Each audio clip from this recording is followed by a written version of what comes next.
All right, everybody, what is going on? Good morning. We've got some breaking news, so we're going to be coming in here with a second video today.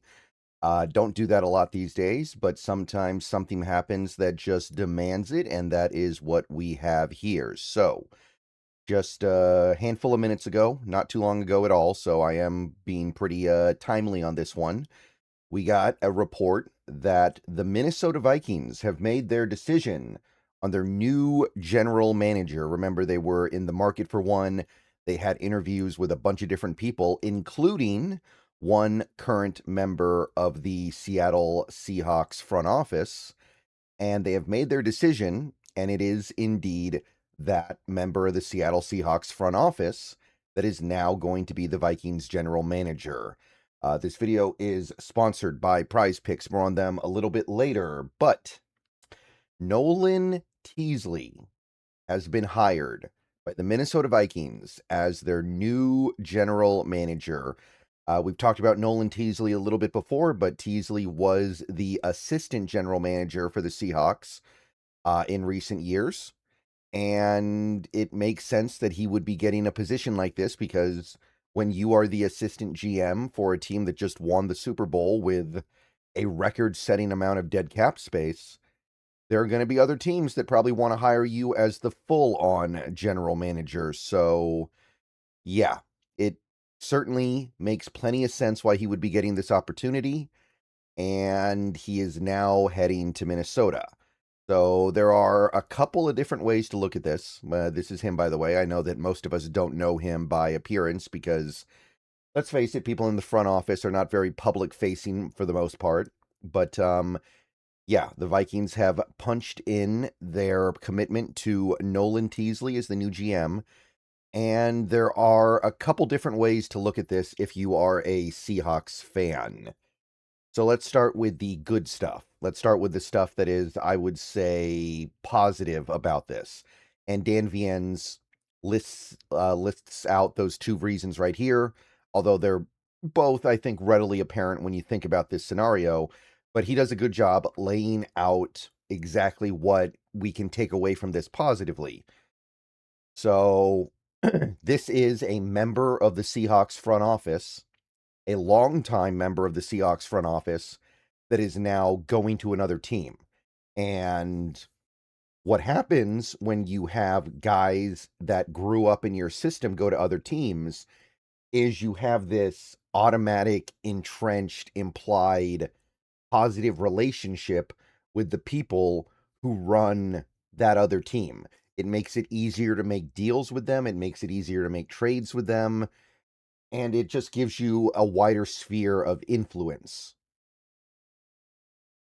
So I think that's one element at play here. Maybe down the line, having a good relationship with somebody in the Vikings front office could be important for something like that.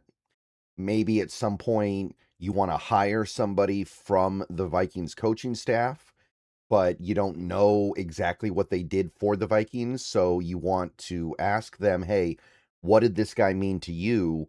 And somebody like a Nolan Teasley is going to reply honestly and sincerely about what that person did. And you can make a decision about whether or not you want them based off that answer and have confidence that the answer is being provided truthfully.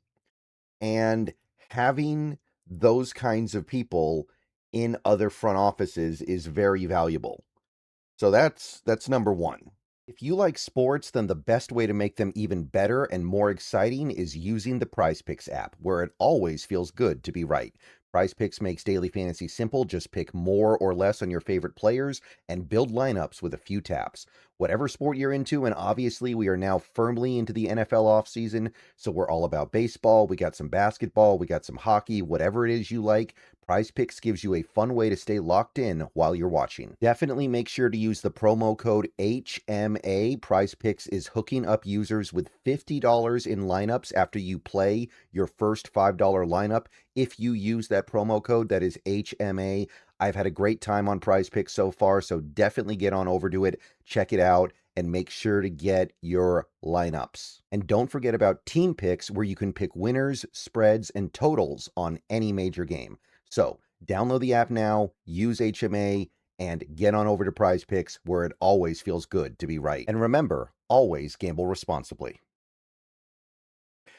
So there's that. And then, of course, you have the more concrete, obvious, and objective benefit here, which is the extra draft picks. That's right. Nolan Teasley is going to, with his departure to another team as their GM, give the Seahawks 2 third-round picks. One is going to come in 2027, and the other is going to come in 2028. So we're getting good draft picks in exchange for losing Nolan Teasley. Those are top 100 picks in all likelihood. So remember, the 2027 draft, as Dan Viennes points out here, that is going to be a very good draft, supposedly. 2028, we don't know about. 2028, we're way too far away to really know if that's going to be a good draft or not. But it sure looks like the Seahawks are going to benefit materially and objectively from losing Nolan Teasley to the Vikings. That third-round pick in 2027 plays heavily. They now have 12 picks overall. They have more than replaced the pick they gave up for Bo Stevens. It's very good. Now, the other side to this is we don't know how important Nolan Teasley was to this front office, and I will acknowledge that right now. Nolan Teasley had been a member of the Seahawks front office since 2013, so that was their first Super Bowl.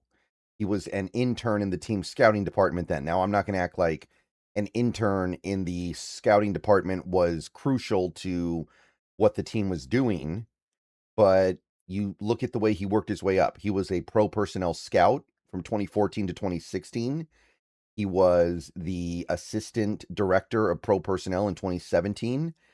And then he was the director of pro personnel from 2018 to 2022. And after that point, after 2022, so 23, 24, 25, and now 26, he was the assistant general manager. So he worked his way up the ladder, and he has been a part of this organization for quite some time. And for whatever it's worth, and I know that this is always a little bit of a dicey proposition, but his rise to the top of his current, to where he was in Seattle as the assistant general manager does coincide somewhat with the team's recent success drafting. Like, he became the assistant general manager in 2013, right? I'm sorry, not 2013, 2023. That is about the time when the team started doing better in drafts. I guess 2022 would be the first year where things really started to improve. But the point I'm trying to make here is we don't know how much influence and power Nolan Teasley had. What if this is a Scott McLaughlin scenario? And for those of you who don't remember Scott McLaughlin, he was somebody who worked in our front office under John Schneider from 2010 to 2012. And when he left, things got a lot worse. So a lot of people came to believe that Scott McLaughlin was the decision maker behind the really good drafts we had for those 3 years. And after he left, there was just not nearly as much smart thinking coming through the front office when it came to draft day. And Scott McLaughlin did move on to other teams and have some success there. So what if Nolan Teasley was our Scott McLaughlin? What if the team is not going to be able to be as successful drafting now that he's on another team? That's possible. That is something that can always happen. That is something that we are risking, but it's not like we can stop this, right? We can't go to Nolan Teasley and say, hey, we don't want you to leave. We want you to be our assistant GM. We want you to turn down the GM job. So may as well get something out of it while he's leaving, right? And he certainly deserves it. All right, so I'm going to go and get on out of here, but big news. Let me know what you guys think. I'll see you guys later. Go Hawks. Nolan Teasley heading to Minnesota.